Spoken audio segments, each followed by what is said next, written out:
The UN Security Council has adopted a resolution to bring peace to the Central African Republic. The country has descended into a state of near anarchy, which is threatening the whole region. Can the UN halt the downward spiral? And can it help the country's political transition? This is Inside Story.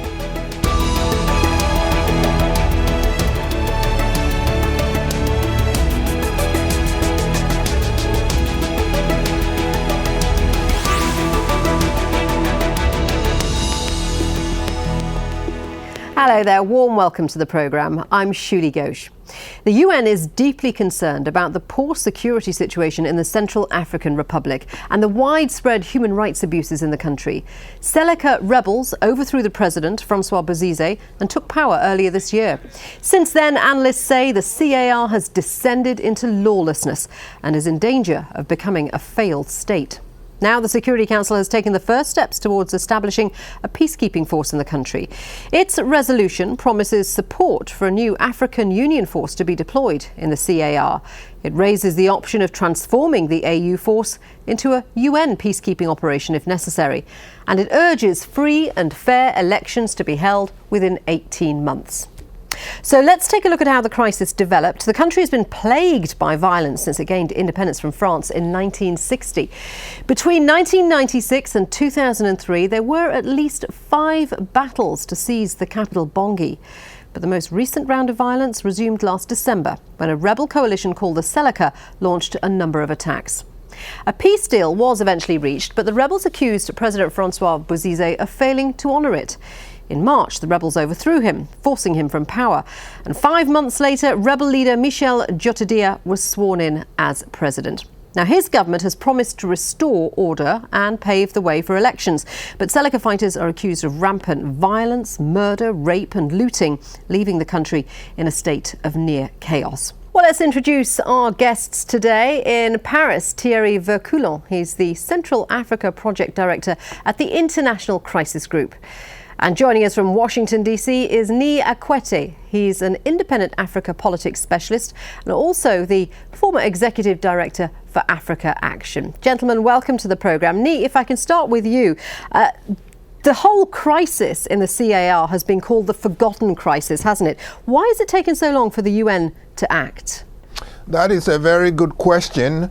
And I guess the short answer is that somebody with a strong voice in the UN system had to speak up, and this time it was France. Now, I wish it had been the African Union. As you mentioned, in March, Mr. Djotodia and Seleka chased out President Bozize, but there were African Union troops there already with South Africa. South Africa's, some of its troops, 13, were killed and they pulled out. So the African Union does know about the issue. I wish they had raised it because they even have representation in the Security Council.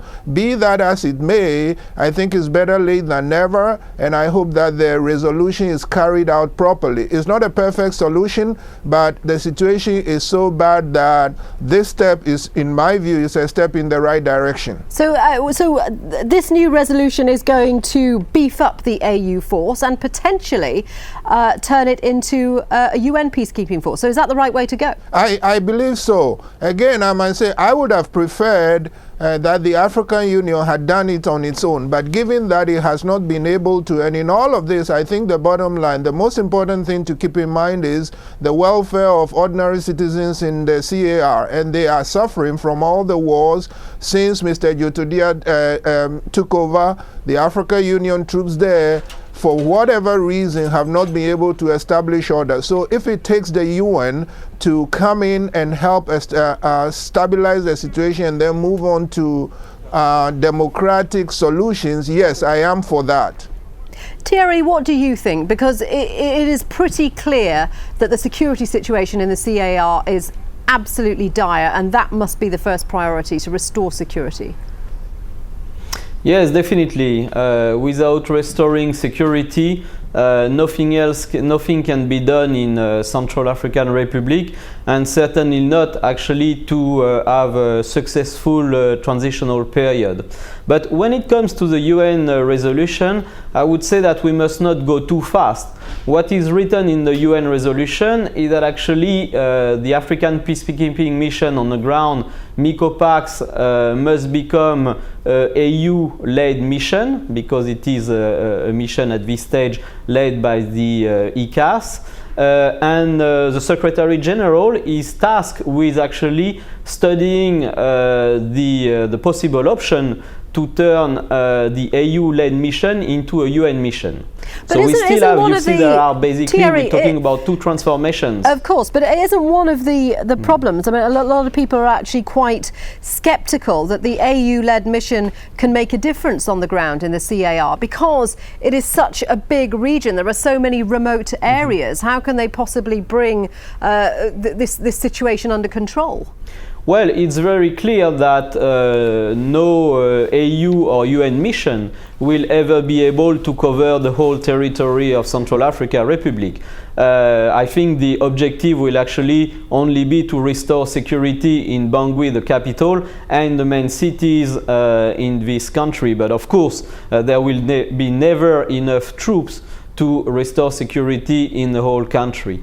But as I said, at this stage, we still have to transform the MICOPAX into an AU-led mission. And what is written in the UN resolution is that the UN has to support this process and to support the AU to do this work. So we're still in the framework of an African Union peacekeeping mission at this stage, and that's going to be like that, I think, for a couple of months. We'll see what the Secretary General of the United Nations comes put on the table when it comes to a new UN mission. But I think there's going to be a very serious discussion about this, and this discussion is going to be financial, of course. Yeah, and Ban Ki-moon, of course, has about 30 days to decide how best to help the African Union-led force on the ground. Let's just talk a little bit about the Seleka and who they are. Now, they're a coalition of fighters with different goals who emerged in September last year. The UN's resolution says they're responsible for crimes ranging from extrajudicial killings and disappearances to torture, rape and recruiting child soldiers. Last month, the interim president, Michel Djotodia, who's the former leader of the Seleka rebels, decided to dissolve the group. That's been called a recipe for disaster. It's not clear whether Djotodia can control them. Nii, why did the Seleka rebels' former leader decide to turn his back on them? It seems to me that, he was the head. He put together a force that actually not only defeated Bozize's own forces, but they didn't even agree to cooperate with the African Union troops who went in, and they defeated the African Union troops in certain battles, including killing 13 South African soldiers.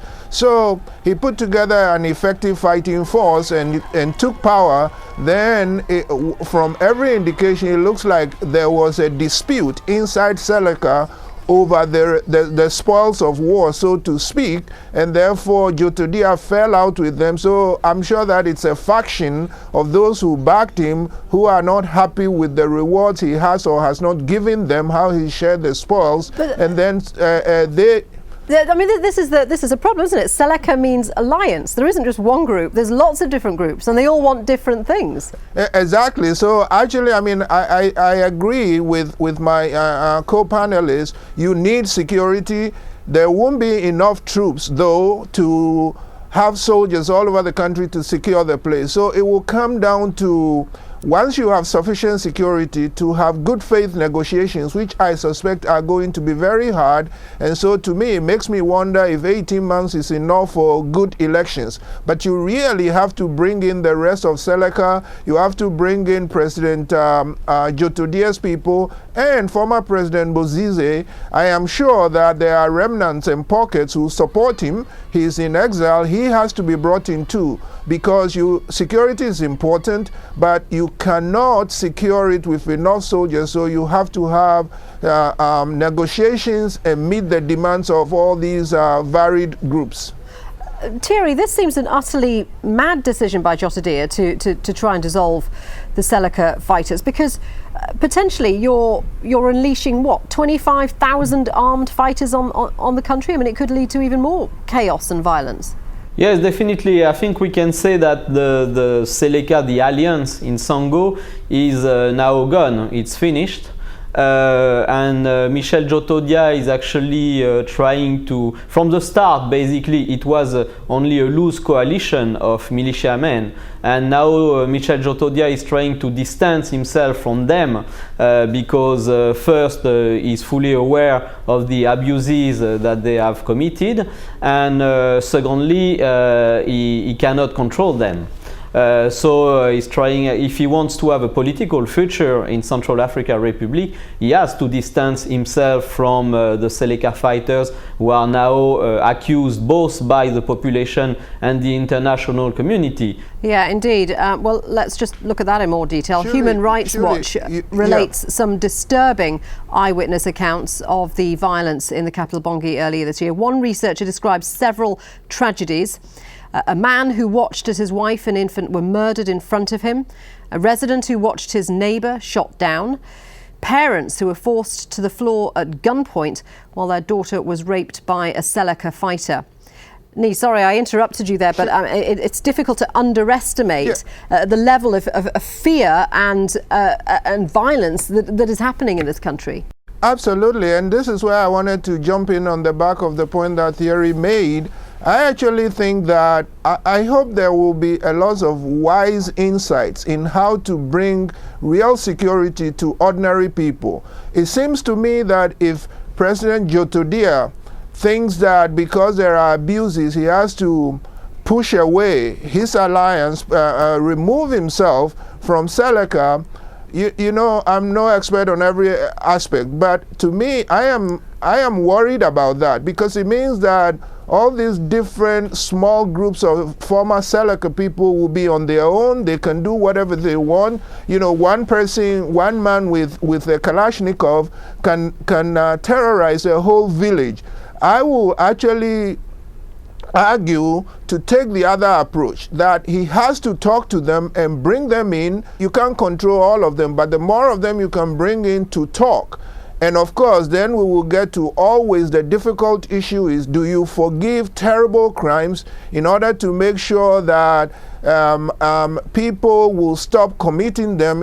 Forgiveness in the name of establishing peace, because if you cut them loose, and Central Africa is a pretty big country, it is not that developed infrastructure, so there are all kinds of environments in which there is no government presence. But it's not just Seleka, is it? It's not just the Seleka fighters, because you've also got the Lord's Resistance Army from Uganda added to the mix. Apparently the Janjaweed from Sudan, they're also coming in. So you've got all these different armed groups on the ground killing civilians, destroying property.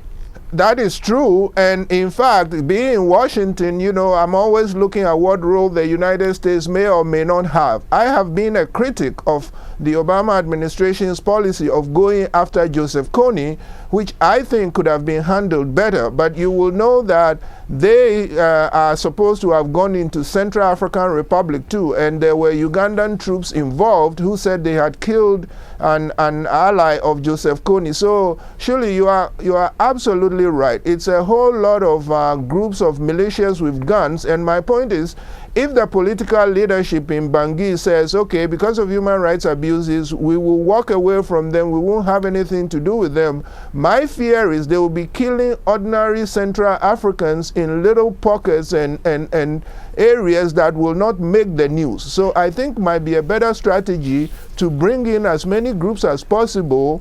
Yes, if they've committed crimes, note that, but have negotiations, because the peace and security of the population is more important than anything else. What do you think, Thierry? Because with all these different groups on the ground, I mean, how is this affecting the region if you have different groups spilling over the borders? No, I think at this stage the most problematic armed groups or fighters there is the Seleka fighters.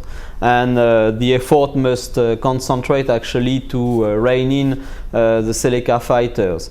There's been a lot of concern, as you know, in the western part of the countries, because there they actually harass the population, and that part of the country is populated by the tribe of former President Bozizé. Also, Seleka fighters moved across the Cameroonian border quite often with their weapons, and this has of course worried very much the Cameroonian authorities. What is actually highly problematic is that maybe we're going to have a new force, a new international force in the country, but there's still not a DDR program in place, a disarmament, demobilization and reinsertion program.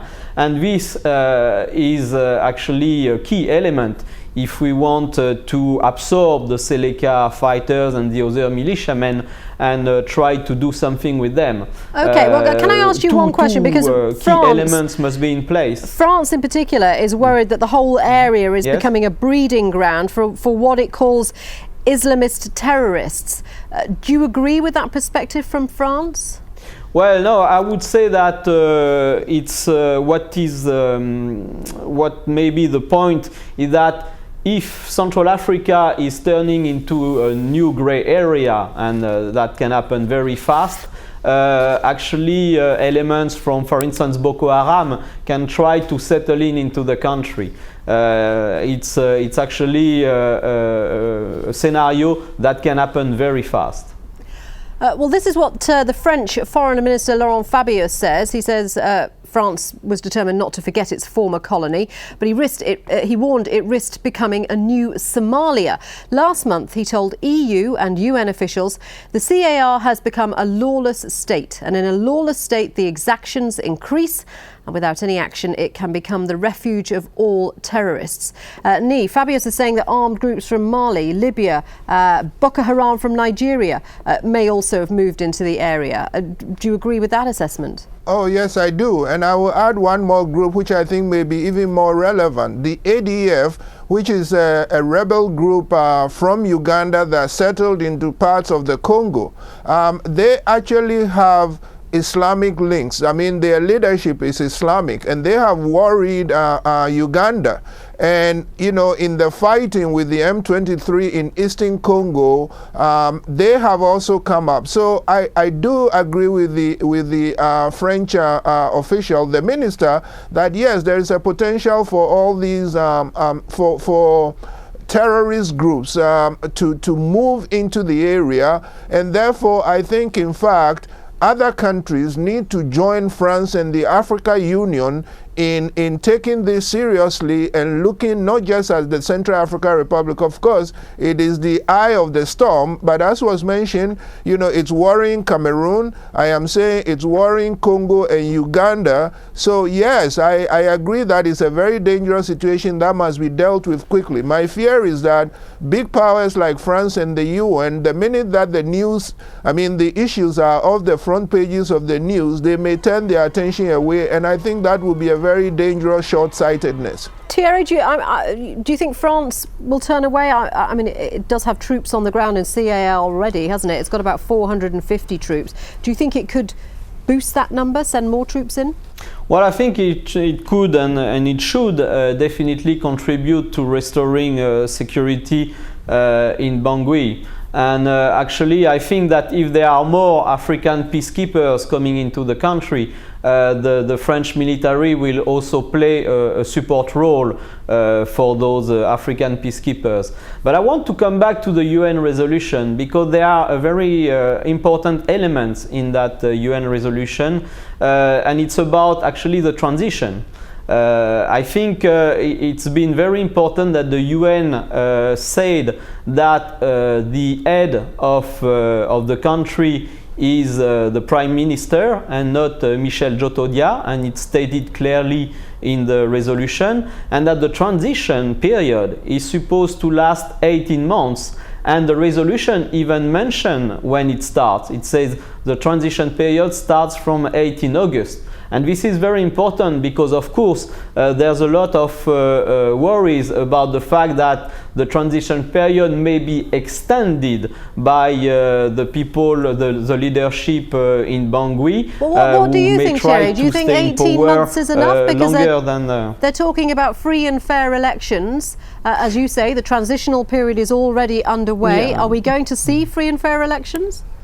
Now, I think 18 months is definitely an unrealistic period, an unrealistic time frame, given the fact that there is no administration on the ground anymore in Central Africa Republic. But I think from a political perspective, it's very important to remind the leadership in Bangui that their time is limited and that they have actually to be able to organize election and not try to stay in power as long as possible.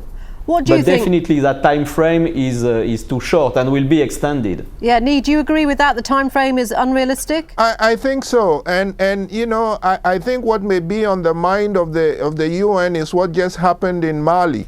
In Mali, I thought the elections were also being rushed, and I fear that it might go wrong and give more excuse to people to take up guns and say they were cheated. It did not happen. So, I mean, I agree very much with Thierry that the time is too short, but on the other hand, as he pointed out, you don't want the leadership in Bangui to think they can string it out and keep power forever. So you have to make it somewhat short. Now, it does carry danger, so I think we have to be very careful in monitoring it, because it may not go as well as it went in Mali. I think Mali dodged a bullet, but the question is, will Central Africa be able to, Republic also dodge a bullet? I am not sure. So it is a calculated risk. I support it, but I think we have to understand that it is a risk and we may have to react very quickly. Now, in terms of France, French support is very much needed, but I'm leery about too many French troops. It has to be enough to help the Africa Union troops, but the majority of them has to be African troops. You don't think that force should be converted to a UN peacekeeping force, which is one of the options that this resolution provides? I think so, because, you know, the difference, the visible difference is that they will change the kind of hats they wear. The important difference will probably be the rules under which they operate, and especially the finances, because the problem with the African troops, well, you know, you can talk about a little bit about their fighting prowess, but the far bigger problem is the financial muscle of the Africa Union and how much it can fund this. So if converting it to a UN unit, a UN operation, will mean that they will get better equipment, better finances, and better supervision, then yes, I am for it. And Thierry, do you agree with that? When we talk about the resolution, it specifically mentions taking appropriate measures against those undermining peace and stability. I mean, what could that mean? Well, I think it could mean individual sanctions by the UN, actually. But we have to keep in mind that actually some Seleka leaders are still under African Union sanctions, and Michel Djotodia, for instance, was under individual sanction by the African Union, which mean a travel ban and also freezing of assets. Strangely, despite the fact that he was under a travel ban by the African Union, he went to many African countries since he organized the coup in March. So I think that's maybe a disappointing element in this resolution, is that there were talks about imposing sanctions on some of the Seleka commanders, and what the resolution says is only that the UN is willing to consider sanctions for people who will spoil the process. So maybe in the next resolution there will be sanctions. And Nee, you had a reaction to that? The fact that they mentioned sanctions, but they haven't actually imposed, I hope I'm not being too optimistic and naive, but I think dangling the threat of sanctions should be used as a way to draw in the leadership of Seleka, and of course leadership, I'm using the word loosely here, but all those people, I think they should be offered a deal. Okay, if you don't cooperate, there will be heavy sanctions against you, but if you come in and be part of a discussion, we are willing to consider whatever you have to say. Gentlemen, we're going to have to leave it there. Thank you very much indeed for joining us today. A big thank you to my guests, Thierry Verculant in Paris and Nee Ekwete in Washington, D.C.